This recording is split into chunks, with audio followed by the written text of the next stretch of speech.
All right, so we'll go ahead and get started. Again, thank you everyone for coming in tonight. So my name is Ashley Hunter, and I'm the executive director at the COPAD. So I help with all aspects like programming, partnership, and membership. So I just wanted to give you guys just a little brief intro about the COPAD, our mission and what it is that we hope to do in Mattapan. So for myself in the COPAD, it's very important for us to be able to give back to the community, specifically in the form of education. So, making sure we're educating our members in the whole community at large on various topics like real estate, finance, life insurance. A lot of the time, these are things that we typically need more information on that we just don't get. So we want to make sure that we provide that information to our community. So we're always looking for spirited individuals, experts in their field and who are really passionate about their work. So, if you're interested in speaking or hosting a workshop, or anyone that's interested or speaking and hosting a workshop at the COPAD, definitely see the chat. I put a link in there for a Google form for anyone who's interested to fill it out. And that way we'll be in contact with each other.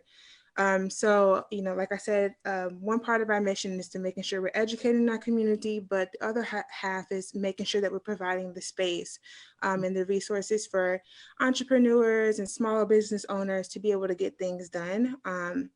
So, we want to make sure we're bringing resourceful and supportive collaborators to help, share their own resources and to help, lift other entrepreneurs and small business owners up. And so, we were very excited to host our launch party in the beginning of April, but unfortunately with coronavirus, that had to be postponed. So we're very excited to showcase our space here today and excited to have you guys with us. So we're going to have a very informative evening ahead of us. We have some amazing leaders within Boston that are here to speak about, Corona and how it has impacted Boston so far. And so remember, since you guys registered, you're entered into a giveaway for a 1 month free pass to one of our dedicated desks, which you'll be able to see tonight on our virtual tour. And so that desk kind of comes with its own space and its own storage. And so we'll be doing that drawing at the end of our event. So make sure you guys stay tuned. So our first speaker that was originally here tonight was Representative Liz Miranda, but unfortunately with the passing, of her grandmother, she wasn't able to attend. So, we want to make sure we send our condolences and just some prayers and healings over to her family as they go through this difficult time. But our first speaker for tonight is Pilar Tucker. So she is a mental health practitioner, a women's empowerment advocate, and a social change agent. She's also currently a school counselor and the founder and CEO of Empower Our Crown, which is an organization that helps build and transform communities of color through workshops and leadership and educational trainings, as well as like mental health and wellness practices. And finally, she is a clinical psychology doctoral candidate. Congratulations. So shout out to her. So we want to go ahead and begin our night with future Dr. Pilar Tucker. Yeah. So I'll go ahead and hand it over to you. Thank you so much, Ashley and Jeff, for just putting this on. And I think that it's just a very important space and foundation that you all are laying for the city. So thank you. And thank you for that warm introduction. As Ashley said, I am Pilar, the founder of Empower Our Crown, which is an organization that I founded back in June of last year to empower women and girls to become mentally and emotionally competent world changers. And what I mean by that is just really bridging the gap between mental health and wellness and leadership advancement. And I've expanded it to communities of color because we're in dire need of, the healing, but also the advancement of our communities. So I'm also a clinical psychology doctoral student right now, and I'm studying global mental health so I can really further the research and practice in the mental health field for communities that are considered vulnerable populations, which communities of color are. So that's very important for me to just implement strategy and research and wellness into everything that I do, including being a leader in Boston. But tonight, I really want to talk about COVID in terms of a psychological perspective, because I think there are many different emotions that we are all experiencing, and fear, there's a lot of fear of the unknown. And there's also people who are just upset with the powers that be because we don't really know what is being implemented for our well-being. We hear all these different news headlines and, these reports on the news that don't really give us the answers that we deserve. And I think psychologically that is damaging. Emotionally, that is damaging. Financially, it's damaging. So COVID has impacted us in so many different ways. So many different feelings and emotions have arisen from it. And this pandemic is of course, a worldwide crisis. And what happens when our bodies and our minds undergo such a traumatic event, we either, fight, flight, or freeze. And that is a normal, natural reaction that our bodies undergo when we are fearful, or when we are harmed, or when we are in the danger zone. So it's really important, as like the city, as people of color, as people who are trying to figure this out and navigate as our best selves in such an unpredictable time, that we are intentional with how we're feeling. Sometimes we get overwhelmed by how other people are feeling, and that can negatively impact how we perceive our own emotional state. So just to give some more context around the fight, flight, or freeze, what happens to our bodies biologically and psychologically is that when we're entering, the fighting zone, we are becoming, more aggressive. We may be outraged by, our president. We are upset that each conference call that he does, each, address that he is presenting at, we're not getting the information that we need. And honestly, it may not feel like he's in support of us. Or maybe, we've lost our jobs. We are now trying to frantically seek support financially, love and support financially, and we can't get that. So we're angry. Rightfully so. We're angry, we feel overwhelmed, and sometimes it could even lead to physical pain, because when your mind is stressed, it sends signals to your body that something's wrong. And when we freeze, there are some people who are dealing with this pandemic and they're like, I've never experienced trauma at all, so this level of trauma is so immense that I'm having difficulties registering what's going on. And we are really avoidant. Our hearts are racing. We feel stuck. We are already stuck in a way because we have to social distance and have these stay-at-home orders. But we increase that feeling of stuckness by becoming numb. We are just tired and we cannot control our thoughts because this is too much to bear. And then with the flight, this, for people who are those who thrive off of the social connection and they need, human interaction, and they miss going to work and being the leaders at their jobs, these people flight right now. A lot of them are flighting, and that just means that we are darting our responsibilities. Any routine that we had prior to Corona is completely diminished, and we are struggling to understand what we can do because we've never been in this position before. So sometimes that will look like we're excessively exercising. Maybe we were going to the gym 3 times a week. Now we're going every single day, but we're not even doing anything really productive in our work. We're not achieving the goals that we had set before because this trauma, this stress, this crisis is far too much to understand. So we're so restless and darting from one activity to another. Our ideas are flighting, our sound judgment is compromised.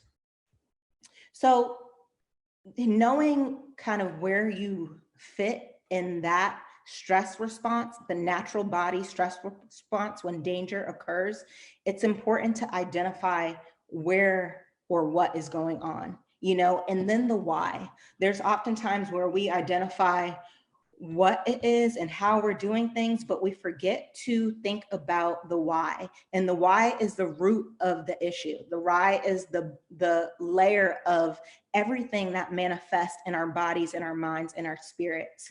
So typically what I ask my clients to do is really figure out, what does this pandemic mean to you? Not your family, not your friends, not your colleagues, not your mentors, not your coaches. How does it make you feel? So I would say, Ashley, how does that make you feel? And then Ashley would say, well, I was feeling worse in Boston, but I recently moved back home with my family where I have, green trees and nature and sunny skies and a nice backyard. So I'm feeling worried, but I'm much better than I was. So I'm hopeful. So it's really being specific with how you're feeling, identifying it. And then also another challenge that I like to do as a therapist is not only identifying the emotion or what's going on or the feeling or the experiences that the pandemic has,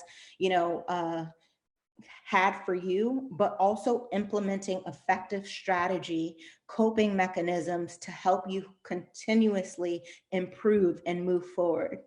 So this looks differently for everyone. Implementing a toolbox of coping skills isn't a one size fits all. This is very, important and specific to you as the individual. And that's why I said, when you ask the question or you're answering a question of how are you, make sure you're answering it from your point of view, and not anyone else's. Because once we're able to identify how we feel and what's going on in our bodies and in our minds, then we can effectively move on from it and hopefully model to others, people in our family, people in our community, the healthy ways to do that. And I know people are like, well, what are the healthy ways to do it? And I'm going to get into that. So the first step, I believe that is very essential, is the self-awareness. So really, like I said, is identifying your emotions, identifying, what did this pandemic do to you? Did you lose a job? Did you have to now increase your therapy? Did you have to separate from family and friends? Are you more stressed than usual? Are you sad sometimes? Whatever that is, identify it, because it brings the normalcy of it. You want to understand what's going on in your body. There's no way we can try to fix or heal what's going on during this time if we don't even know what we're healing. So the self-awareness also incorporates us being intentional with who we're getting information from. A lot of people are trying to seek validation and get information from sources that aren't even credible. A part of self-awareness is being intentional in what we consume in our brains and our bodies and in our space, in our vicinity. We have to be intentional about what we're reading. The CDC is a credible source. However, TMZ, when you're looking on Instagram, is not. So we really want to decipher which is beneficial for our self-awareness and our growth and what's not. And then the second thing is to take serious precautions to be healthy. So it's, the utilization of the PPEs. It is, making sure that when you're going out to these stores, you are practicing that social distancing. You're 6 feet away from people. You're wearing your mask, you're wearing your gloves, because Corona is very infectious and it will spread faster than we can even process in our brains. So we have to be intentional with our health. Our health is our wealth. And that also incorporates being mindful, exercising, eating healthy foods, minimizing your stress levels, and being healthy. We have to be healthy holistically, so we then prevent any more disease from already happening. The pandemic causes kind of like a psychological disease because we're scared. But in order to prevent the physical disease, we really have to be strategic in our steps and protective. We want to take preventative measures. Don't wait until you're having symptoms to start washing your hands. We need to be washing our hands every day, multiple times a day, you know? And another part of healthy living is self-care. Self-care is huge in your self-development. And a lot of people wait to implement self-care when the crisis has already happened. But if you are specific in your self-care routine and you take it as a daily practice, then you're equipped when crises occur. So there's 7 types that I like to say, the 7 types of self-care. And you can practice mental stimulation. So this is reading. If you're out of work or you're not in school right now, read some books, watch some documentaries. I know Jeff was saying earlier, he's been watching documentaries and reading. That's something that can really strengthen our mind and advance us.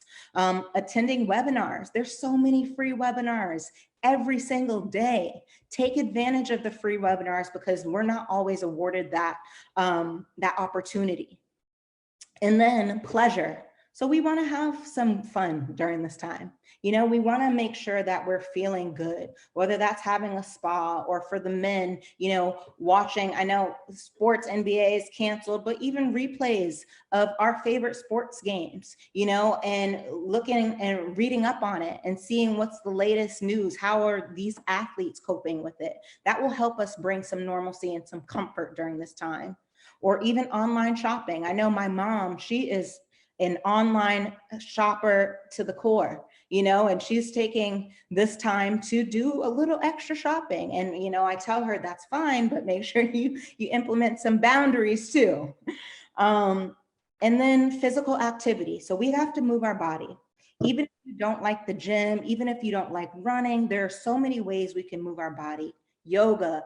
I know for me last week, I started doing YouTube workouts, and literally every day of the week, I picked a new workout that I could do, 30 minutes, fun. I did some hip hop dancing class. I did a boxing class. I did yoga, and it just makes me feel like I'm at the gym, because sometimes when I go to the gym and I don't have a class to go to, I don't know what to do.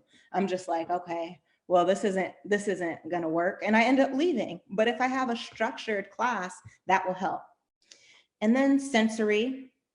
So the sensory, that just means you're being aware of your 5 senses. You're stopping what you're doing, hitting the pause button, and being aware of the here and now, being fully present.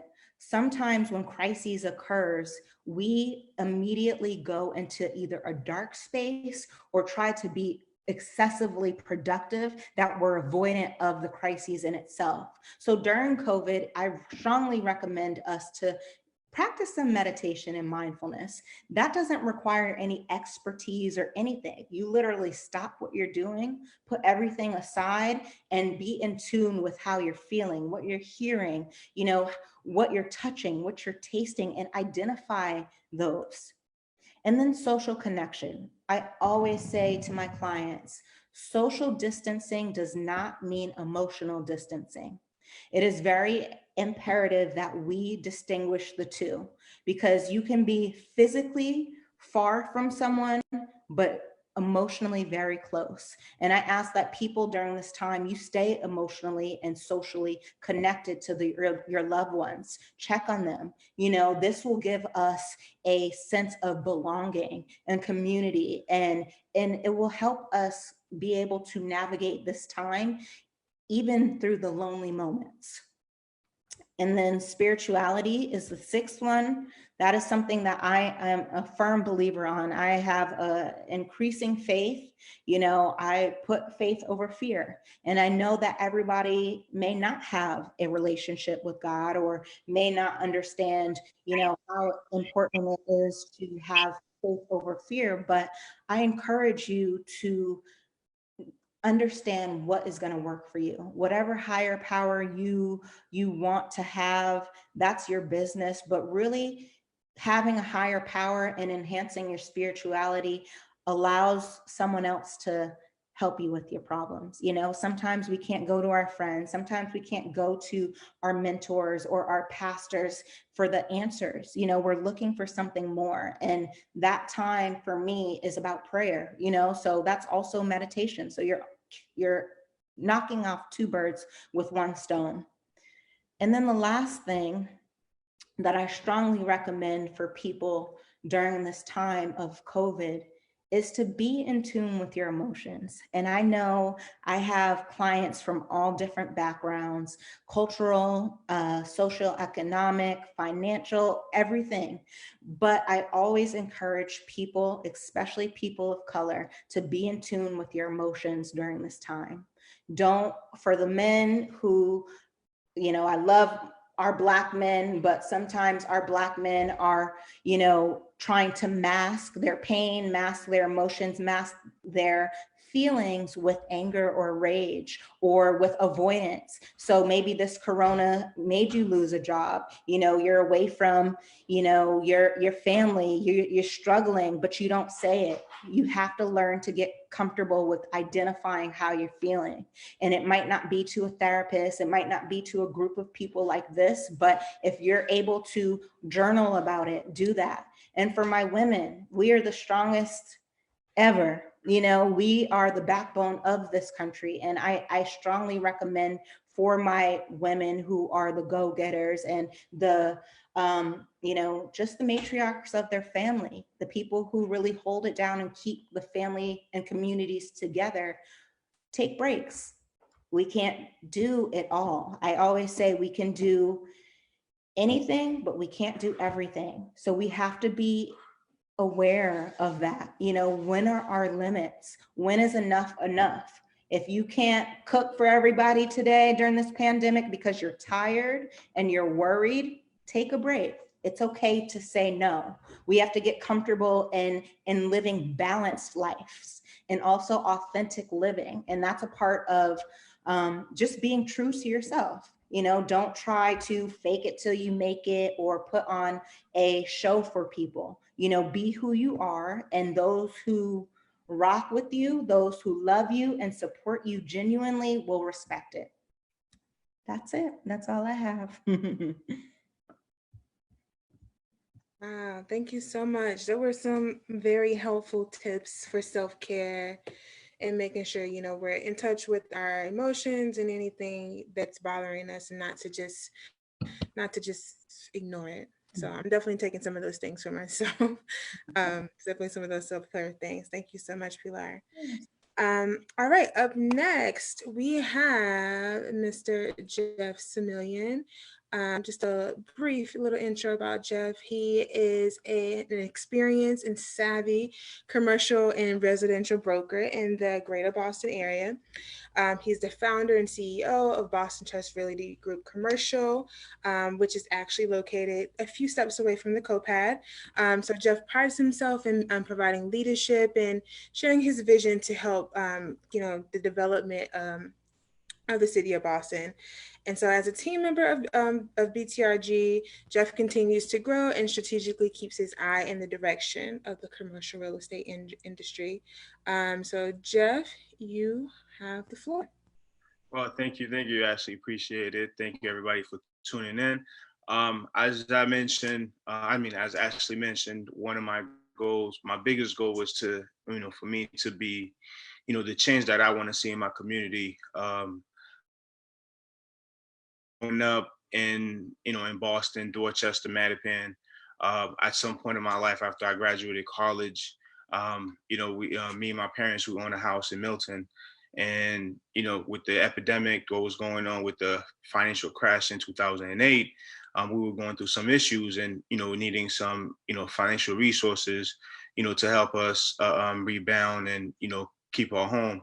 And at the time, couldn't find those resources, in the community to help me out. So, as I grew and got older and, and got into real estate, I basically realized that there is a need in the community to help, the next generation, or to help everybody else who's not, who doesn't have those resources, who can't find the resources, and to actually provide that right here in the community. When I actually saw that, the co-working space where it's currently located on 1601 Blue Hill Ave, when I actually saw that, and I pretty much had that vision that, you know what, Jeff, there's a possibility to actually make that into a reality, and, create that space, and use your resources, use your connection, and provide those resources to the community. So this is a reason why we're all here. So again, something that I'm very proud of, and I'm very happy that I was able to accomplish.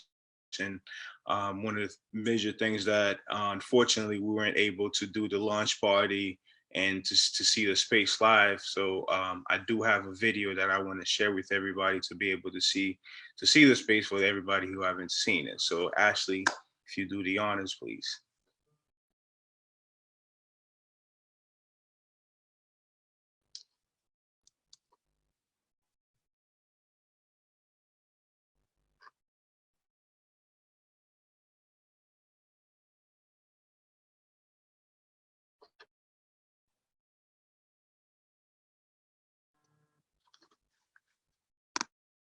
The co-pad office space is changing the way we do business in Mattapan.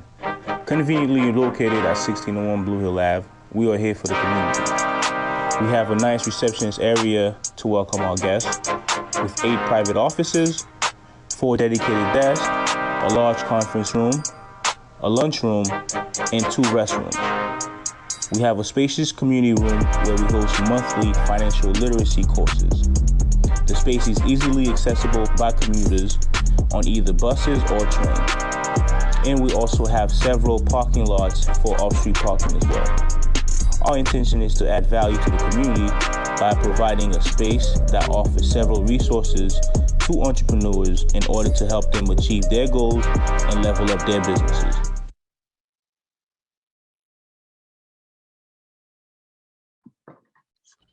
Thank you very much.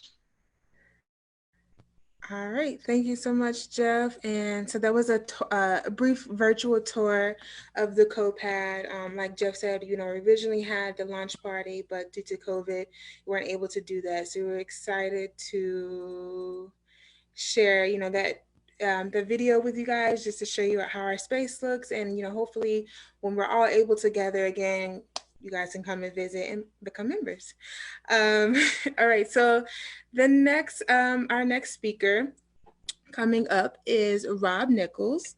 So a Dorchester native, Rob has been heavily involved in the Boston real estate community for the last 8 years. He is the owner and founder of Boston Trust Realty Group, Boston Trust Fund, and Hard Money Lender. So when he's not discussing real estate or, money lending, Rob is spending time with his family and friends and mentees. So we're very excited to have him here, at the co-pad, speaking about, us dealing with entrepreneurship and small business ownership during COVID-19. So Rob, whenever you're ready, you can take over. Excellent, Ashley. Thank you so much for the great introduction. Thanks, Jeff, for inviting me to be on here tonight, guys. I'm really appreciative of the opportunity to really just speak to empowering folks to understand how to navigate this, guys, because this is something crazy, it's something different, it's unprecedented. And, it's really important that we seek as much knowledge as we can, and we really invest in ourselves during this time, whether you're working from home, whether you still got to be out there, you're an essential personnel, or you're just at home and you have time off. It is important to really start thinking about, really what you can do to invest in yourself first and foremost. I can tell you from firsthand experience, guys. So first thing I want to say is when this hit, my lending company, which was tied to Wall Street and private equity firms, literally dropped about 90% of our business. So we lost about 90% of our income overnight. And with that, it was really like a shock for a second. Like, all right, what are we going to do? Obviously, I have multiple streams of income. I have my brokerage firm as well. My wife and I do fix and flips, which we're in the process of wrapping up our projects. And I also own rental property. So we do have other means of income, but the lending was a huge piece of that, a huge percentage of that. And so really why I share this story first and foremost, guys, is to really empower folks to understand that you want to diversify your income, especially now more than ever, and you want to adapt. Obviously we have certain skills as business people, and we in some cases limit ourselves to just one or two, but I challenge you to be creative on a daily basis and really to kind of think about how you can take your skills and what you know now and translate it into helping others solve problems, and also adding value to others out there who may be in need during this time. I mean, I see a lot of restaurant businesses, for example, shifting to online. Now, some have struggled while others have thrived. And I think it first and foremost really just starts with your attitude and your mindset. And that's really what I want to encourage you to really maintain a positive mindset and attitude, because without that, it becomes much harder for you to thrive through this, guys. And, I recently launched a podcast, and one of the recent episodes was about how our negative thoughts will destroy us. And so today I really want to talk about how we shift from a negative mindset to a positive mindset so that we can really empower ourselves to at least control what we can control. And that's ourselves, that's our emotions and our emotional state, to put us on the path to greater success and to really be in our best selves each and every day. And so the first thing, guys, I want to talk about is an attitude of gratitude. I know we've all here, being gracious and being grateful, for all that we have is so important. And it's never been more important now, guys, when all that we have in some cases feels like it's being taken away. Just be grateful for the opportunity that you have a roof over your head, you have food, you have clothes. There are people out here right now, if you watch the news, I'm not a big fan of the news, but some of the things I've seen, like in Chelsea, there's a lot of illegal immigrants who don't have money for food. And so a lot of folks are coming through to really support them and help them. So I really challenge you to be grateful, even in the hard times. I mean, we're going through a recession. I made it through the last recession. And one story that I have from that last experience, and I shared this with a friend recently, is that I did a real estate deal just at the beginning of the recession, and I ended up losing $200,000 of friends and family's money, guys. And it shocked me at first. And then one of my really good friends asked me, he's like, so Rob, what are you gonna do? This is crazy. How are you gonna, are you quitting? Are you done? And almost immediately I said to him, I said, man, now I know how to be a millionaire. And it was because I had failed so hard. But more importantly, I even at that moment, I was still grateful just to be in the game and to be able to have learned something that I believed I could apply going forward. Coming up, and I think it comes from my upbringing. Coming up, we didn't have much. I still remember days we didn't have heat. I remember days we didn't have money for bus fare. We would ask, sometimes a bus driver would say, yeah, you can get on. And other times we had to walk. We had our free bus pass from school Monday to Friday, but on the weekends, if we wanted to get around, some weekends where there was no money for the bus, we had to figure it out. And in some cases, we ended up walking a couple miles to get to our destinations. So from that perspective, guys, I think that kind of upbringing makes you really appreciate everything you have. And I think a lot of us can share with stories like that and really kind of reflect back. Some of us forget that past, and that's how we move on. I'm not saying to dwell on that, but I'm saying to use it as a stepping stone to empower you to understand, we know what it's like to be, less off and for things to be far worse than they are for us right now, especially folks who are in business and folks who are struggling now. Find someone that you're grateful for, and I challenge you to just thank them every day. It really changes your mindset. I don't know why it works, but it's been proven scientifically to work. And so that's the first thing I want to leave you with. The second piece is exercising. Same thing. It's all about the mind and controlling what we can control, and having daily practice of exercise will definitely shift your mind and get you feeling right, changes your chemicals in your brain so that now you're feeling good and able to really get in there and take on the day, with a different mindset and a different approach. And then lastly is giving, guys. There's a lot of power in giving or volunteering. We may not have money to give, but if we can volunteer our time in one way or another, or just be there for a family member. If there's a family member in need, a lot of our family members are coping with death right now. Just give that person a call and be there for them, to comfort them and let them know they're not alone in this, and that if there's any way you can support them, that you are supportive of them, guys. And really, as you notice, that's really the three key things we can all do every day. And it's really about that daily practice to kind of maintain some kind of sense of normalcy. Because our whole world's been rocked. It's like a ton of bricks have been dropped on our society, have been dropped on our lives. And, I think that no one was expecting this, but the one thing we can try to do is have some kind of daily discipline and daily practice that we follow to create under these circumstances. And then, after, we get our minds right, when we bring that to our work, I really believe that great things will happen. And so, I've adopted my business, I've adopted my mindset, and we're working on new things right now to really help folks. Because again, it's all about solving problems. And that's the one area where I think there's going to be a lot more problems to solve in the coming years. And as far as where we are in the economic cycle, I believe that, right now is a lot of, the stimulus that are keeping the market artificially inflated. But I believe that as we trend over the next year and a half or so, after the stimulus is gone, after the deferments are over, there's going to be a lot of short sales. There's going to be a lot going on in the economy that, unfortunately, I think are going to lead to a much deeper recession than we've seen in a while. And so as business people, I challenge you to be ready for that, to kind of look at your business model and look back historically and educate yourself on how other businesses like yours have used strategies in your industry specific to survive and not only survive, but thrive. Like I can tell you, for me, we did a lot of short sales. We negotiated over 200 short sales from 2007 to now in my office. And that's one strategy we're ready to bring back. As we know, it's going to be super important for us to be able to acquire properties through short sales, help homeowners through short sales, and also make commissions through short sales as well. So that's just one example of, if you're in real estate and you're on this particular call, we're definitely going to be doing that. And I've also recently launched a weekly mentorship live call. It's a paid subscription service. I do free meetups as well. So I'll be getting back to those, doing those at least once a month virtually. And so, that's a way I had to adapt my business. But I really challenge you to just push to adapt your business model, understanding that things are going to change. But the one thing we can control is our thoughts and our actions on a daily basis. And you really just want to focus on controlling your mindset, because it's easy to get negative real fast. And with that negative mindset, you attract negativity, guys, as we all know.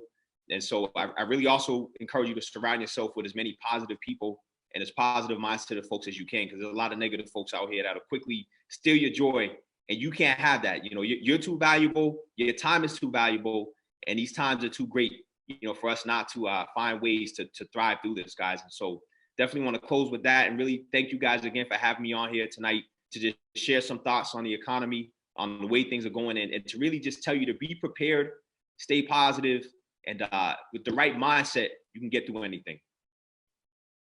Sure, indeed. All right. Thank you. And no problem, guys. I'm free to answer questions. I don't know if you guys open it up for questions, but definitely here to answer some questions. Absolutely. And guys, feel free, like if you have a question for Rob, you can unmute your mic or you can type it in the chat, whichever one you're more comfortable with. And for any of our speakers, if you have any questions, just feel free to unmute or type in the chat. Rob? Yes. What's up, man? How you doing? How's everybody doing? I just had a quick question for you, my brother, because you were talking about the power of gratitude.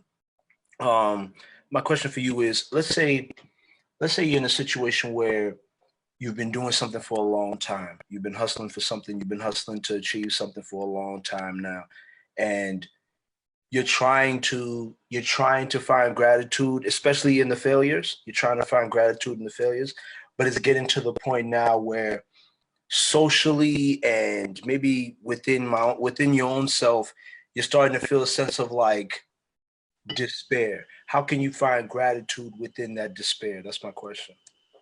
So, that's a really good question. I think sometimes it has to come from outside of that situation, meaning find something you're grateful for, a person in your life who supported you, or somebody who's been there for you now or in the past that's really and allows you to be in the position you're in to even pursue that dream.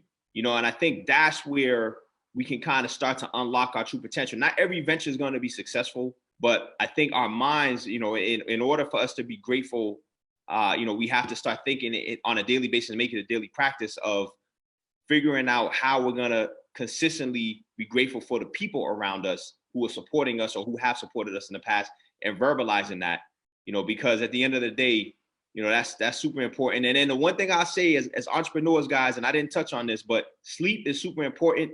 It's easy right now to get caught up in everything going on. And if we're not getting enough rest, our minds ain't going to be right. Our energy is not going to be right. And it's going to be real hard to find that extra push to be grateful. So like it's all one. It's all one. But that's something that I definitely wanted to touch on as well. Thank you, brother. Thank you. I have a question, Rob. Yep. So how should we expect to recover from all this? You know, what kind of mindset should we have, or how do we approach, you know, once everybody's out? So how do we go into that, you know, to the new normal, or how do we approach that? I'll tell you guys something, and this is facts. You can look it up for yourself. There are more millionaires made during recessions than times of economic boom. And so from that perspective, if you shift your mindset to understanding that there are opportunities here to acquire assets, acquire business, you know, and do things you couldn't do during the times that were great, because first and foremost, there's going to be less competition in the marketplace. There will be less buyers and less folks kind of looking to engage and buy your products or services, but it's going to be a lot less competition. And so if you position your business right, you can be someone who actually thrives during this, because there are a lot of folks whose minds are going to be messed up and they're just going to quit. And so the ones who stick around and tough it out, but not only tough it out, but look for other models and ways of doing business. I mean, there was a guy who had a shipping company during the Great Depression in 1929 who became a billionaire almost overnight because there was no one out here, you know, shipping stuff from Europe to the United States. And so in addition to that, he was able to acquire ships from different government agencies all over the world at pennies on the dollar, because there's really no one else out here who had any money to even play. So like I said, the competition is going to be a lot less fierce, and that alone, for the folks who can wait this out and thrive in this environment, will, you know, those folks are the ones who are going to reap those benefits. So that's really how I think we should be looking at it, not as a negative, but as a positive, in the sense that there's less competition, which means if we evolve our business model, sometimes just a little bit, nothing crazy, we'll position ourselves to grab a little bit more business. Indeed. Appreciate it. Thank you. Absolutely. Ashley, how are we moving on now? Yeah, does anyone have any more questions? Well, thank you guys. Appreciate the opportunity. Thank you, Rob. Thanks, Rob. Guys, if you have other questions, you can type them in chat, and we'll get them to Rob if, you know, he's not able to answer. Thanks, Rob. No problem, guys. All right. And so following up on that, speaking about, you know, how business entrepreneurs can survive and cope within COVID-19. We have our last speaker, Segun Idowu, and I really hope I pronounced that correctly. So just a brief intro. Segun is a Morehouse graduate and currently serves as the executive director at BECMA, which is the Black Economic Council of Massachusetts. And so their mission is to advance the economic well-being of Black businesses, organizations that support the Black community, and Black residents of the Commonwealth. Segun is a leader and advocate serving in organizations such as the ACLU, NAACP, and Boston Police Cameron Action Team. So we're very excited to have him speak today, not only just about the CARES Act, but other resources that are available to you guys financially. So Segun, I'll go ahead and hand it over to you. And guys, remember, if you have any questions throughout, feel free to type them in the chat, or you can wait till the end. All right. Well, thank you very much, Ashley. Appreciate the opportunity to be here. Jeff, to you as well. Thank you for the invitation, and congratulations, you know, on opening the COPAD. And, you know, we're looking forward to being able to visit in person when this health crisis is over. So good evening, everyone. I don't have any prepared remarks. I'm just gonna, this has been a very busy day, and I'm gonna explain a little bit about why. But first, I will share some stuff about BECMA. I see some of our members on this call actually today. I know Jeff is one of our members, and I see Shauna and a couple other folks who we are proud to call members and partners and friends. So we were founded about 5 years ago, November of 2015, in order to address two major issues that happened that year. The first was the Federal Reserve Bank of Boston released a report called The Color of Wealth in Boston. And among other things, this is where we get that famous and startling statistic that the average or the net worth for white families in Boston is $247,500, and the median net worth of the Black family is $8. So this was one of the first things that pissed off Black people. The second was that the mayor at the time was pushing for the Olympics to come to Boston in 2024. And everyone was excited about the prospect of this happening, but what we were not excited about were the plans for how we would prepare the city for that. And, so the plans that were put together, it was not a diverse committee. And what came out of that would have seen the transformation of communities of color were we to have won that bid. And so there were a series of meetings that happened that year. One of the biggest ones had about 600 or 700 people that turned out at Prince Hall in Dorchester. And one of the things that came out of that meeting and subsequent meetings was BECMA, or the Black Economic Council of Massachusetts. The idea that if we are going to address the racial wealth gap, if we're going to eliminate it, we need to ensure that we're protecting existing small businesses as well as investing in new ones, because we know that businesses, or the creation of small businesses, is the way to achieve not only immediate wealth for the owner, but long-term wealth for the family and for the community. Black business owners locate themselves in our communities. These businesses give back to our communities, and they hire Black people. And so all of this would lead to, and we believe will lead to, reducing and thus eliminating the racial wealth gap. So we do this in 3 ways. We have about 300 members across the state.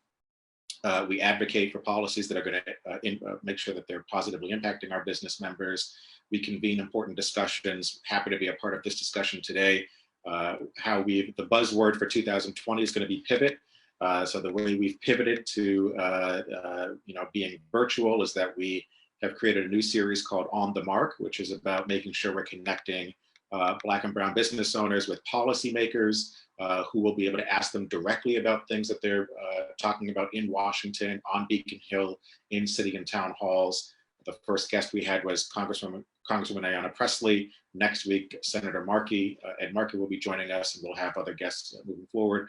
And so that's another way that we address our members. And lastly, and most importantly, and this is why people pay to be a member of BECMA, is we connect folks not only to one another to foster this ecosystem of Black businesses using each other for resources, but also connecting our members to different contract opportunities in the corporate space, but also on the government level. And so, so how does all that, what does that mean for today? So, we know that Black businesses were suffering long before coronavirus hit America. One of the things that BECMA has been focused on for the last year was beating the state over the head and the city of Boston over the head on the fact that they were not doing their part to do business with Black business members. Last year, we worked with the city council to hold a hearing where data showed that the city of Boston did less than 1% of its contracting with minority businesses. And so in rough terms, out of several $100 million, only 0.5% of that went to minority businesses, and that means non-white businesses. So that was one of the things we did there. And then a report came out in January of this year that showed after 25 years, the state had barely cracked 1%. We were at 1% for minority business spend. But again, it's important to note that minority business means not white. And so that doesn't mean just Black. So we know that we're seeing an even smaller share of that. So why is all of this important? Well, coronavirus hit, businesses closed. We see lots of resources being put together and dispersed and dispensed, but we know that we continue to be at the back of the line for these opportunities. And so right now, one of the ways we are addressing COVID-19 is, we immediately put out a survey of our members before the state shut down, before the US government began to take this super seriously, just to see how we were already being impacted. Because, many of us may have heard this quote already, and we've heard it for many years, that when America catches a cold, that when America catches a cold, Black America catches pneumonia. And we're seeing that happen now with COVID-19, where before all of US small businesses began to suffer, we were already suffering.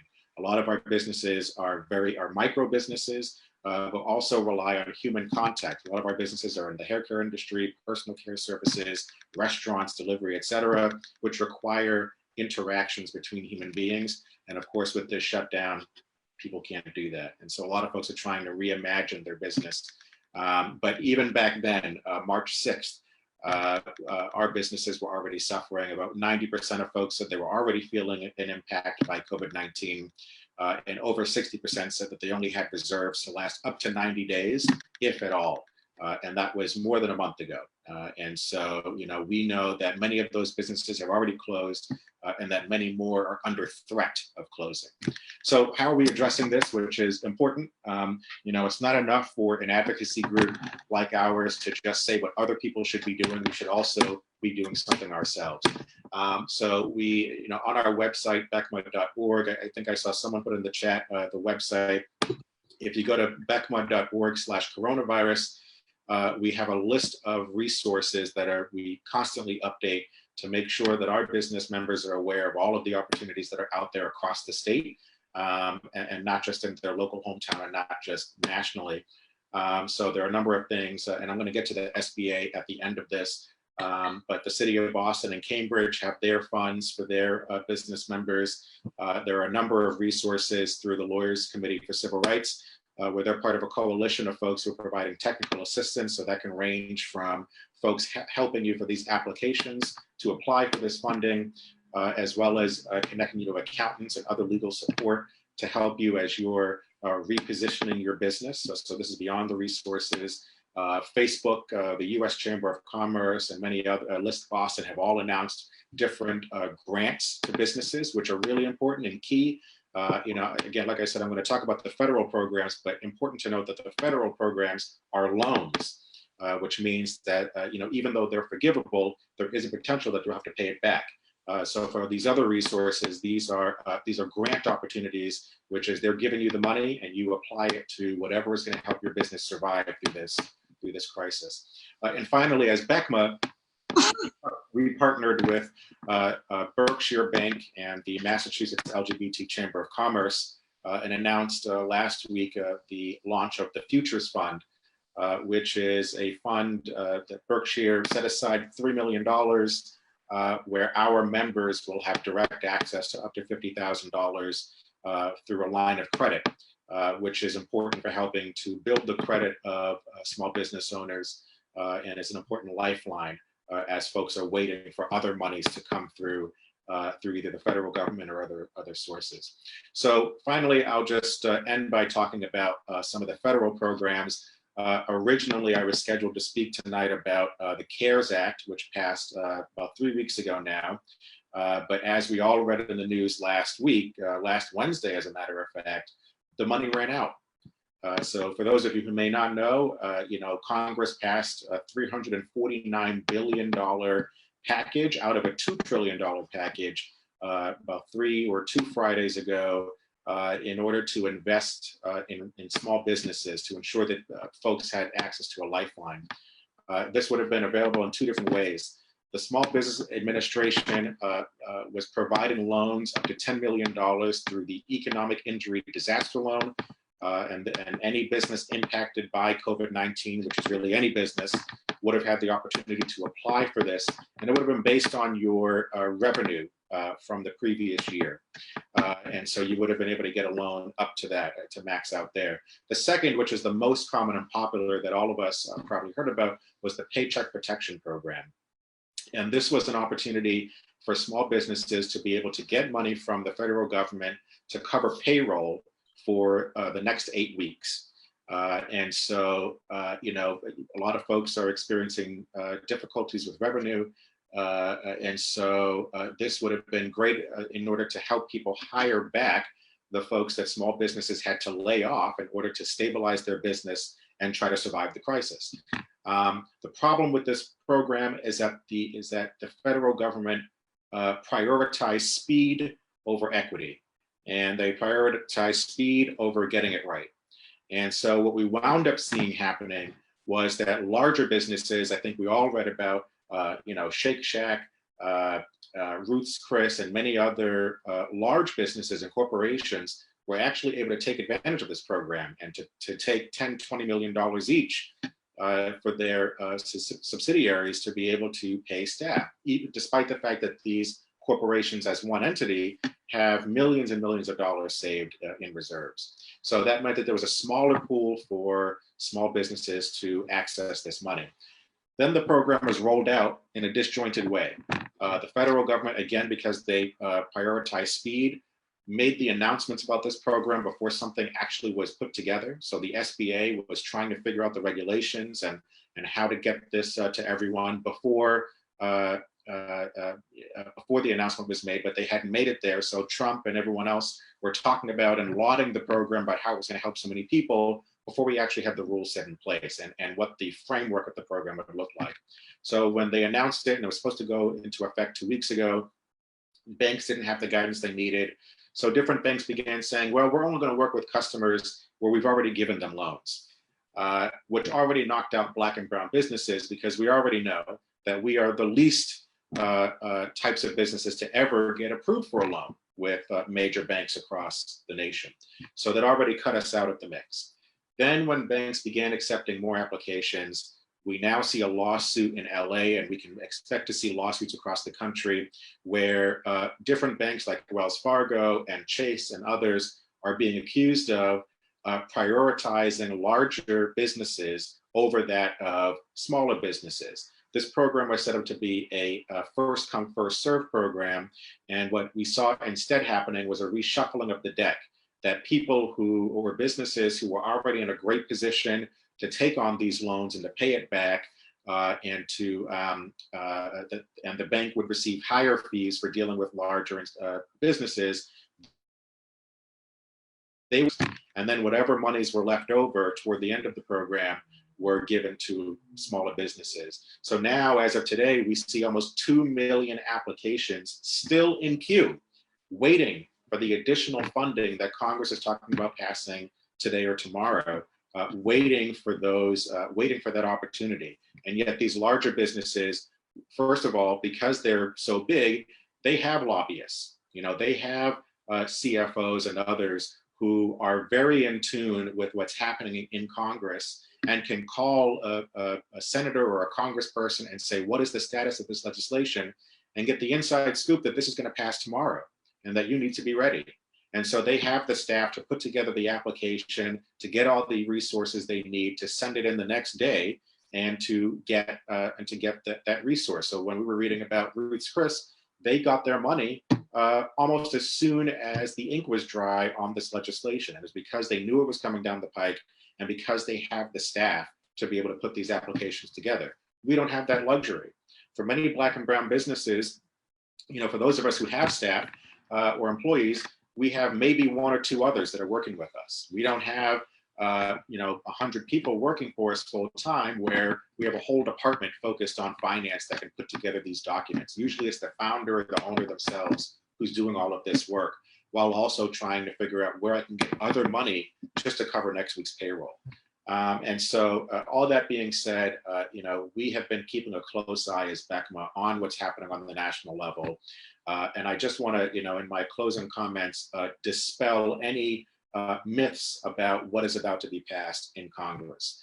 So some of us who may follow CNN or some of these other outlets may be seeing how folks like Senator Schumer and others are claiming a victory at the fact that there is a carve out of either $60 billion or $125 billion, depending on who you listen to, for minority-owned businesses. I need to let you know that this is not true. And so it makes a great headline, but this is not true. And I'm going to tell you how or why they're saying this. In this, or what was not included in the last CARES package was they did not allow community development financial institutions to disperse this money, or minority banks. There was no focus on making sure that some of these institutions who have a direct line to communities of color would have the ability to give out these loans, which meant that all of us had to go to traditional banks, again, like Bank of America, these larger banks who have a history of not working with people of color. So this new bill that is set to be, it passed the Senate earlier today, it's set to be passed by the House tomorrow, signed by the president probably by the end of the day tomorrow, creates a specific or a special carve out of $30 to $60 billion that would be given to CDFIs and to minority lending institutions. That's great. It's great that banks like One United and other Black and brown banks are going to get this money to be able to give out and lend out to small businesses. That's very important. The problem is that Congress is assuming that giving these institutions the money means that we're going to get the money. But how many people on this call have a business account at a Black or brown institution? The answer is probably zero, because a lot of these banks don't do business with small businesses. CDFIs have never done small business loans. And so there has been no money set aside to build the capacity of these institutions to be prepared for the onslaught of applications that will be coming their way, or to help their existing staff become familiar with the systems already in place to be able to process the applications.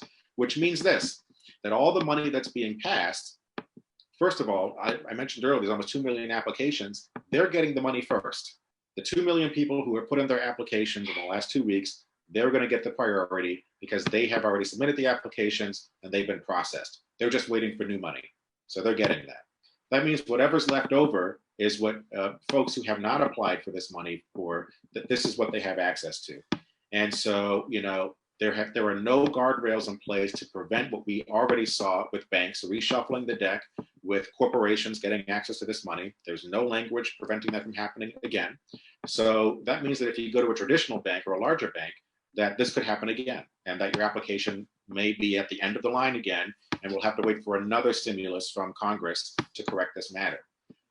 Also, with this money set aside for these other institutions, if they're not able to get up and running in the next 3 days, that means that people who apply for this for the resource through these institutions are going to be waiting a long time to be able to get access to that money. There are people who got their application for PPP approved last week or the week before, still haven't seen that money. In fact, as an organization, we applied for that money. We were approved about a week and a half ago. We have not seen that money yet. So we can only imagine how long it will take for these federal dollars to actually hit the accounts of people who are not only applying, but then get approved at the larger banks, and can only imagine what it will be for those who apply through these other institutions. And we know that people need money now. We cannot wait 4 or 5 weeks for maybe $10,000 to hit your account when you were supposed to pay payroll 3 weeks ago, when you were supposed to pay your rent 4 weeks ago. You know, I know Massachusetts just passed legislation to call for a moratorium on evictions, but what we have not done is call for a moratorium on rent, period. You know, it's great that your landlord can't evict you, but your rent is still accruing. You're still being charged for that. All the legislation does is mean that they can't kick you out just yet. But on the day after this legislation is not effective anymore, they can begin the process of evicting you from your location. So we're pushing to make sure that we're putting a moratorium on rent. End of the day, too much talking. What I'll say is this. That's what BECMA is doing on the advocacy level to make sure that there is a specific carve out for minority businesses that we can access anywhere. That if you're going to give us $100 billion, give us $100 billion as a carve out exclusively for us through any institution, so that we can take as long as we want to apply, but that money is just for us. But secondly, you know, even though I'm kind of spelling doom with this program, it is incredibly important that if you are a small business owner on this call, you can have 2 employees, you can be a sole proprietor, a gig economy business, whoever you are, you need to apply for this money when it is available. So Congress is passing this tomorrow. You need to be in line to get this money, even if you're not sure that you qualify for it. You know, Congresswoman Presley was on the mark 3 weeks ago. The same advice she gave. Whether or not you qualify, apply for the economic injury disaster loan, where Congress is going to give $10 billion more to that, and apply for the Paycheck Protection Program, either through your home bank, whoever you have a business account with already, or send an email to us at info@becma.org. That's info@becma.org. You know, after talking with you, we're happy to connect you with different banks that we're partners with to ensure that you have a direct line to a bank to get you through that process. But get in line for this. This is money that is forgivable, especially the PPP program. You know, if you keep your employees on, they forgive the whole thing. It's money that we know that our businesses need right now. And we're also, and I'll end here, all of this is federal stuff. I will say that we're also pushing on the state level to push them to set aside millions of dollars specifically for minority businesses in the form of grants, because Black and brown people do not need more debt. We need investment through grants to ensure that our businesses can stay afloat. I'll leave this stat with you. There are over 1,200 Black-owned firms, which is different from businesses, 1,200 Black-owned firms that employ more than 2 people in the state of Massachusetts, who employ 14,000 people and contribute $1 billion to the state economy. We know that this economy will fail without us. And so that's why we're pushing to make sure that the state of Massachusetts invests in our businesses through this grant program, through providing technical assistance, and ensuring that they're also supporting organizations like ours to continue to advocate on your behalf. So thank you for giving me twice as much time as everybody else, and happy to answer any questions. No, you're totally fine. That was very informative. I've definitely been reading about how some of the bigger companies have taken this money for themselves, even though, they didn't need it. But do you guys does anyone have any questions? Feel free to unmute your mic, or you can type it in the chat.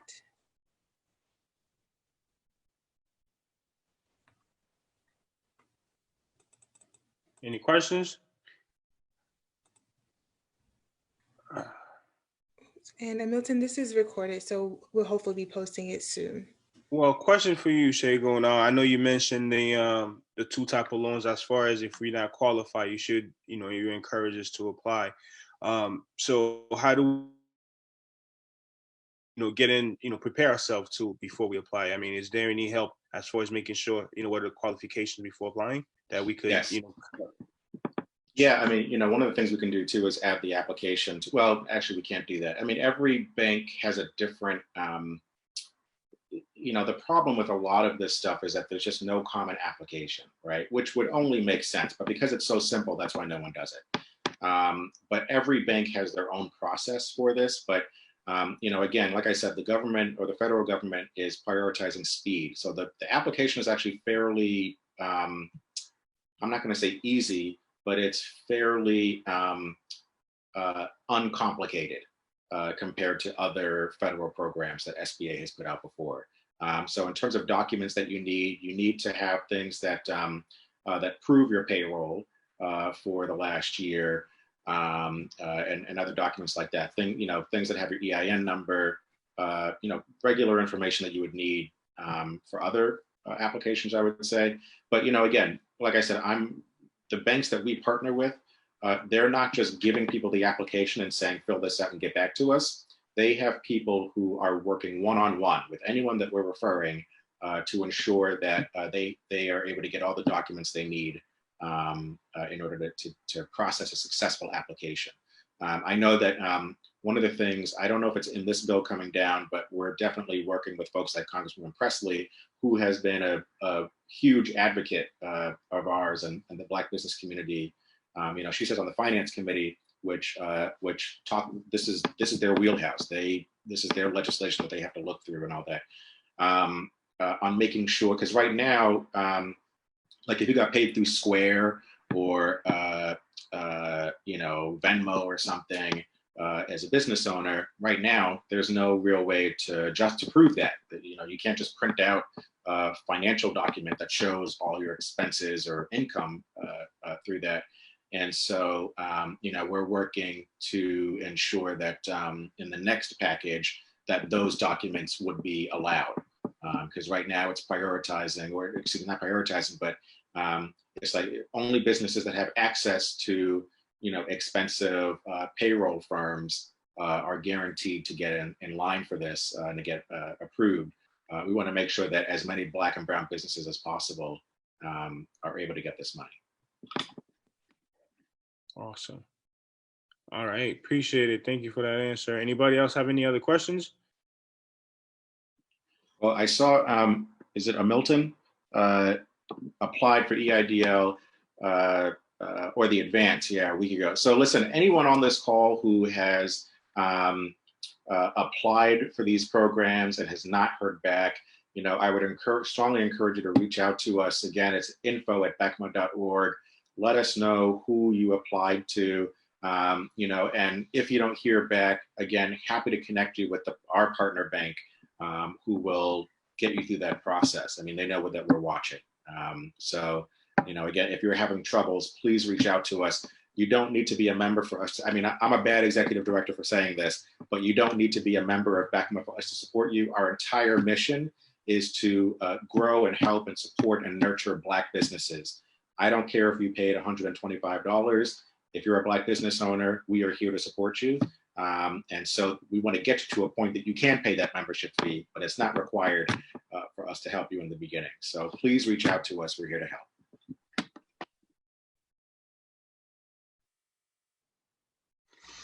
All right.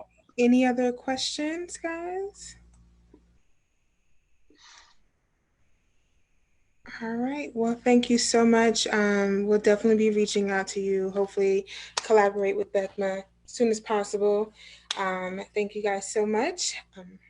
All right. And Jeff, did you want to kick this part off? Yes. Well, I want to say I appreciate everybody for coming. For tuning in and participating. And I believe that we wanted to announce a winner for our giveaway for the dedicated desk. Our goal is to continue to add value to the community. So we were pretty much looking to give out a free desk to a small business that's capable of coming to the community and adding value and helping us grow. With everybody that's participated, I believe. Are you making the announcement, or I'm making the announcement, Ashley?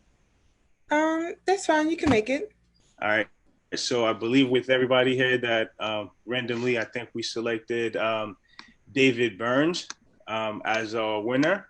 I'm not sure if he's still on here. So that is the winner of the dedicated desk. And we'll be sending you an email by the end of this week, just to kind of get some information from you and get that process started. We want to thank everyone who attended. Thank you guys for sharing our virtual launch party. So thank you guys so much. And I don't know if you want to add any other closing remarks, Jeff. Thank you again. Thank you everybody for tuning in. Segun, thank you for the information. Dr. Pilar, thank you for everything you just said, everything you did, you plan on doing for us in the community. I wish you would be part of the community, part of the COPAD.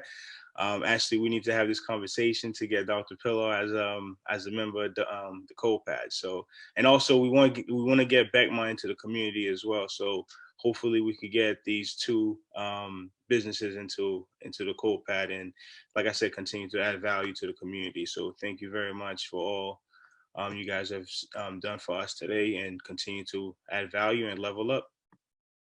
Thank you, Jeff and Ashley. Thank you guys. And one more little plug, if you know anyone who you think will be a great speaker at the COPAD, or if you would like to speak at the COPAD, check the link in the chat. Feel free to fill in that information, and I'll get back to you as soon as possible. We definitely want to, engage our community in this. So if you feel like you would like to speak at the COPAD, or if you know anyone, definitely click that link and fill out that form. Awesome. Thank you very much. Appreciate it. Thank you, everybody. And we are out. Have a good night. Have a good hump day. I almost forgot what day it was.